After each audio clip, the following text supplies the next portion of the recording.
Hey, ladies and gentlemen, this is Carmine Sabia for Explain America, and Ilhan Omar has stirred up a hornet's nest of controversy after some statements she made about white men. Before we get started, please make sure you like, comment, share, and subscribe. Those little things really help us out, and I know I sound like a broken record, but it's really important, and we really do appreciate it. So Ilhan Omar was being interviewed by Al Jazeera, who else? And the subject came to Donald Trump's what they called Muslim ban. Now, before we even get started, I want you to know that this video was shot in 2019. We're now in 2023. So this is an older video. That being said, the reason that it's caused controversy in the past week is it was shared by a Twitter account known as End Wokeness. This is a very popular Twitter account, and the video went viral yet again and caused controversy yet again, so we're going to re-examine it here. Now, it's important to note that this was taken, the clip you're going to see was taken out of context.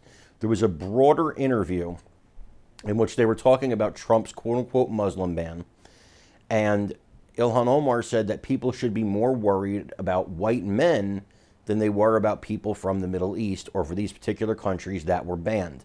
Let's take a look at the short clip. I would say our country should be more fearful of white men across our country, because they are actually causing most of the deaths within this country. Now, that's the edited version. I have looked for the longer version so I could show it to you. I could not find it, but there is a link. First of all, there's a description in our story below from PolitiFact that actually puts it into context. There's also a link to PolitiFact for the full context of it.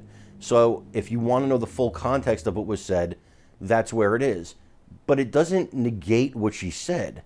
Context is important, but the words she spoke, the words you just heard, that's not AI.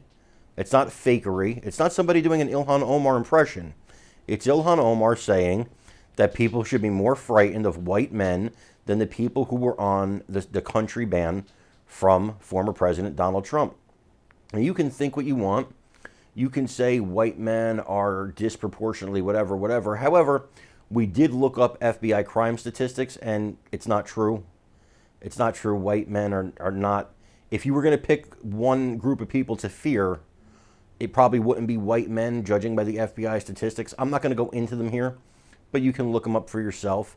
Although I'd advise not fearing any one particular group of people over another anyway, because there's circumstances involved in everything. Poverty plays roles in this, being in a city area versus a rural area. There's a lot of factors that play roles. I would say to you, and I would say to anybody who would listen, the color of one's skin does not determine how much or how likely they are to commit acts of violence and crime, nor does one's religion dictate how likely they are to commit violence and crime.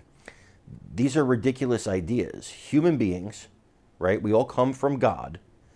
And because you have a different shade of skin than somebody else, it's about migrating, ancient peoples migrating to different parts of the globe. And it doesn't change your characteristics as a human being in the core of a person. So it's absolutely ridiculous to look at somebody's race and say, that race is more likely to commit crimes. Even if statistics show it. A lot more goes into statistics than the color of one's skin. I am here to tell you, I'm not a scientist, I'm not a statistician, but I'm here to tell you that the pigment of one's skin does not determine the person they are. Period. End of sentence. End of story. It's ludicrous when she says it. It's ludicrous when white supremacists say it. It's ludicrous when anybody says it. We are all fellow human beings. So I find those comments deplorable, whether they come from her or they come from someone else. Let me know what you think in the comments. Also, again, please remember to like, comment, share, and subscribe. I'm Carmine Sabia. This is Explain America. We love you guys. God bless you. Take care, everybody.